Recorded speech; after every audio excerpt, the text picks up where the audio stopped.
I didn't know that I'll be the first speaker, but I'm glad to be here. Happy to see all of you.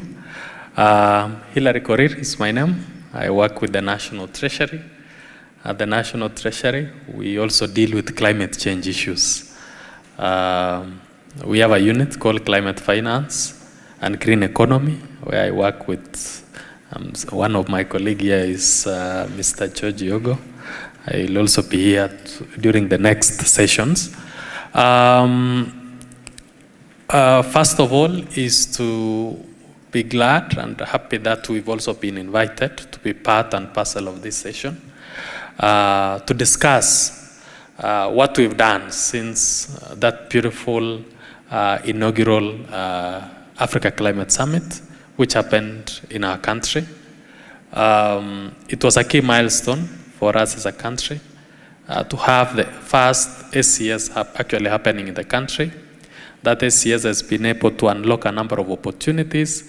It has been able to unlock a number of discussions, not only at the country level or the regional level, but also at the international level. Secondly is to say I'm happy to see that we have most young people here as we gather the momentum and build on the discussions on climate change, because climate change is no longer just an environmental issue, but actually a development issue. That when we talk climate change, we are talking of climate risks, we are talking of how it affects us in terms of making decisions as government, making decisions as communities, and making decisions even at a personal level.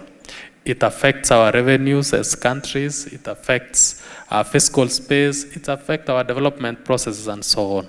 And I think those are the things that we'll be discussing in this forum.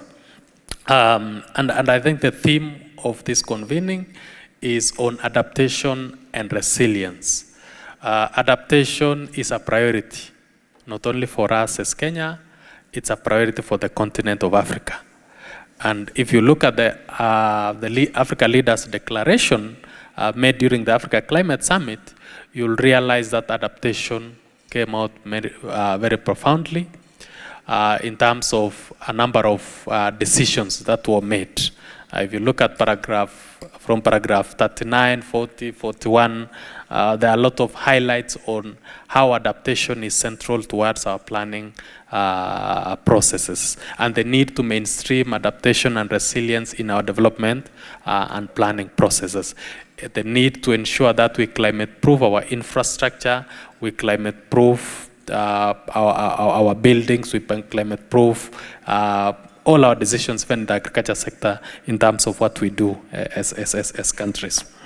One key highlights of the ACS, and probably from where I come from, was on finance.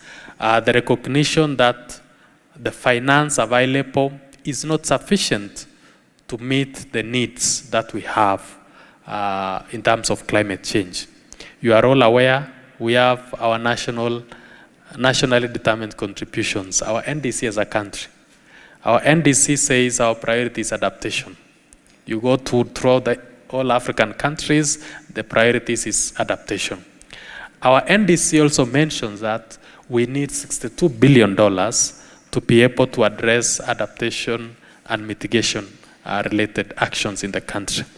But it prioritizes actually adaptation by saying that almost 43-point-something billion out of that 62 should be channeled towards adaptation actions. So principally it means that we need almost $4 billion US dollars annually to address our adaptation related issues. But if you look at the financing available, you'll realize that the continent of Africa is getting about 3% of the global flows of climate finance. And that came out as a concern during the Africa Climate Summit, that the financing available is not sufficient to meet the needs that we have as a continent. It also recognized that the 100 billion goal that the parties made during the Copenhagen COP back in the year 2009 has not been met. The declaration also recognized and actually made, I think, I don't know, I don't remember the paragraph, that we actually need $4 to $6 trillion annually to meet our climate change obligations as countries. So that was one. In terms of financing, that is not sufficient. One of the other thing on finance was the need to reform the financial architecture, which came out very clearly in terms of the need to reform the financial architecture. One is on the interest rates, the cost of capital that we are getting as countries, as developing countries, because we don't want to be facing crises where we have climate as a challenge and also debt becoming another challenge. So that was also something that was recognized in the Africa Climate Summit. And as a result of that one, there's been momentum that has been gathered in terms of trying to reform the financial architecture. How do we access these resources? What modalities do we access these resources? What should be the priorities of the resources that we access? And then at the national level, one key outline of the of the ACS was also the launch of the FLLoCA disbursement to the counties. Probably you saw the president presenting the check to the counties. So that was also one of the key highlights.